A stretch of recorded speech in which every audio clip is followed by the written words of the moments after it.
सास का मायका प्रेम। रिद्धि की सास को हर वक्त अपने मायके का गाना गाने की आदत थी। अरे बस करना माँ, मामा का ये किस्सा तो 50 बार पहले भी सुना चुकी है। अरे हाँ, तो क्यों ना बताऊं। तेरे चाचा तो उस वक्त हाथ झाड़ कर खड़े हो गए थे।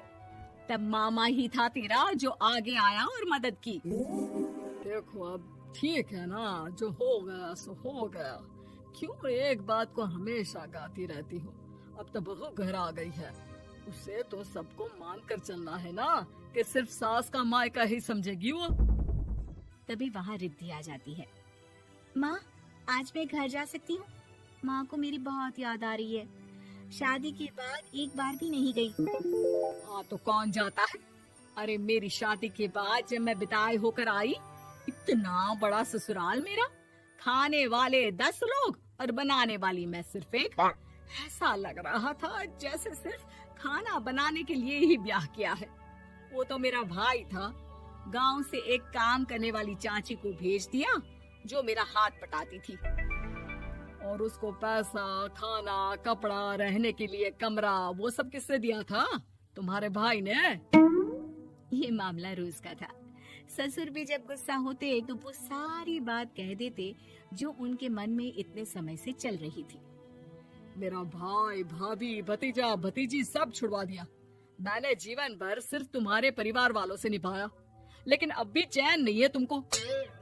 बहू के सामने सास को लगा कि उसकी बेइज्जती हो रही है। अब सुन बहू, अपने कमरे में जा। कहीं नहीं जाना मायके वायके। घर का काम कौन करेगा? पड़ोसन। बहू समझ जाती है मामला गर्म चल रहा है। कमरे में जाने में ही भलाई है। कमरे में क्या है? तुम्हारी माँ हर वक्त चिक चिक चिक चिक करती रहती है।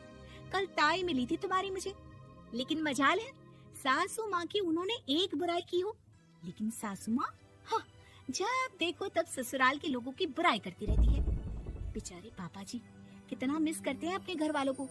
मेरा तो बड़ा मन करता है कि ताऊ जी, चाचा जी और सब मिलकर रहे, ना साथ रहे लेकिन आना जाना तो ठीक से रखे। हिंदुस्तान और पाकिस्तान एक हो सकता है, लेकिन चाचा और ताऊ के परिवार के साथ हम लोगों का मिलन ना जी ना, कभी नहीं हो सकता। ये बात है। देखिए मेरे साथ ना ज्यादा चैलेंज मत करिएगा। ऐसा कोई काम नहीं है जो मैं नहीं कर सकती। ससुर जी जो कि बहू की बात सुन रहे थे सामने आ जाते हैं। अरे बेटा, तू ये कर सकती है तो प्लीज मेरा परिवार किसी तरह मुझसे मिलवा दे। सारी जवानी तो मैंने किसी तरह काट ली, लेकिन जीवन के इस पड़ाव पर बहुत याद आती है मेरे परिवार की। हाँ हाँ पिताजी, आप चिंता मत करिए, बस मेरा साथ देते रहिए आप दोनों। फिर देखिए कैसे माँ जी भी ठीक हो जाएंगी और पूरा परिवार भी एक हो जाएगा। थोड़ी देर बाद बहू सामान लेकर घर से निकल रही होती है कि मना किया था ना तुझे मायके जाने के लिए, फिर क्यों जा रही है? बहू कुछ कहती इससे पहले ही बेटा बोलने लगता है। क्या है माँ, वो घर जा रही है। वैसे भी उसके माता पिता ने मुझे 10 लाख दिए तब जाकर मेरा काम शुरू हो पाया, वरना तूने मेरे लिए किया क्या है? अरे वाह बेटा, बचपन से पढ़ाया लिखाया, तेरे दुख दर्द में जगी, और आज वो लोग तुझे सही लग रहे हैं। और फिर ससुराल में लड़की खुश रहे, ये तो मायके वालों की जीवन भर की जिम्मेदारी रहती है। तो ये तुमको भी तो सोचना था ना। ताऊ जी ने पापा को पढ़ाया लिखाया, जब तुम नहीं आई थी तो पापा के लिए ताई जी ने पापा की माँ की तरह देखभाल की। अब बोलिए। अरे तू कुछ नहीं जानता बेटा, तेरे पापा को सब पता है, तभी वो उन लोगों से वास्ता नहीं रखते। मैं उन लोगों को जानता हूँ, लेकिन मैं तुम्हें नहीं जानता कि तुम्हारे मन के लायक काम नहीं हुआ तो तुम घर की शांति बर्बाद कर दोगी। सास जोर जोर से चिल्लाने लगती है। तभी वहाँ सास का भाई आ जाता है। अरे क्यों आप लोग मेरी बहन को परेशान करते रहते हैं? पहले ये जीजा कम थे, जब बहू भी आ गई। बहन, मैंने तो 30 साल पहले ही बोला था, अपना हिस्सा ले और छोड़ इन लोगों को, चल अपने साथ। बहू समझ जाती है कि मामा ससुर की नजर किस पर है। देखा, तुम लोग मुझे अकेला मत समझना, मेरा भाई खड़ा है आज भी मेरे लिए। बहू मायके जाती है और आते वक्त साथ में एक नौकरानी ले आती है। अरे बहू, कुछ खाने को दे दे।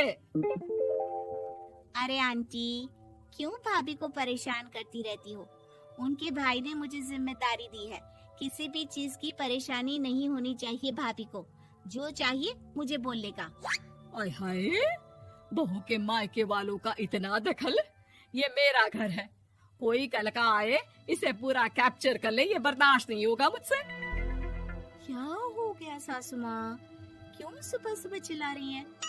चमेली, ओ चमेली, क्या कहा था मेरे भाई ने तुझे? अरे दीदी बहुत तेज है आपकी सासू माँ। मैंने तो बोला कुछ चाहिए तो मांग लो मुझसे। अरे निकल यहाँ से, घर को रेलवे स्टेशन बना रखा है, जो देखो वो घुमा जा रहा है यहाँ से वहाँ। ये कहीं नहीं जाएगी। ये जाएगी तो घर का काम कौन करेगा? मैं। हाँ, और क्या करती हैं बहुएं? घर का काम ही तो करती हैं, इसमें नया क्या है? तभी वहाँ ससुर जी आ जाते हैं।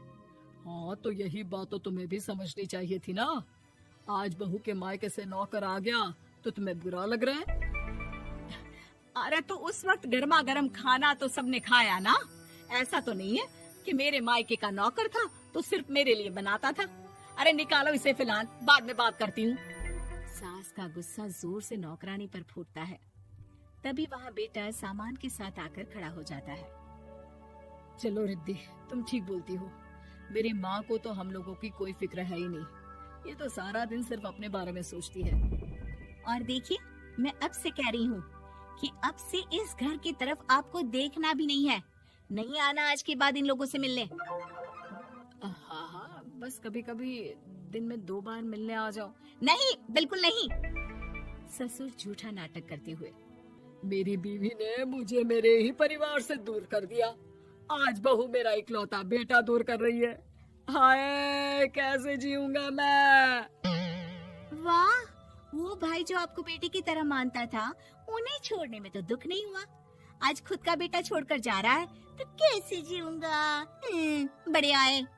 अब सास समझ चुकी थी कि उससे गलती क्या हुई है। मुझे माफ कर दे बहू, अब मेरी समझ में आ गया कि अपनों से दूर कर बीवियां पति का भला नहीं बल्कि उन्हें जीवन में अकेला कर रही है। मुझे माफ कर दे, मैं अब सबसे माफी मांग लूंगी। ससुर जी दूर से बहू को थम्स अप दिखाते हैं।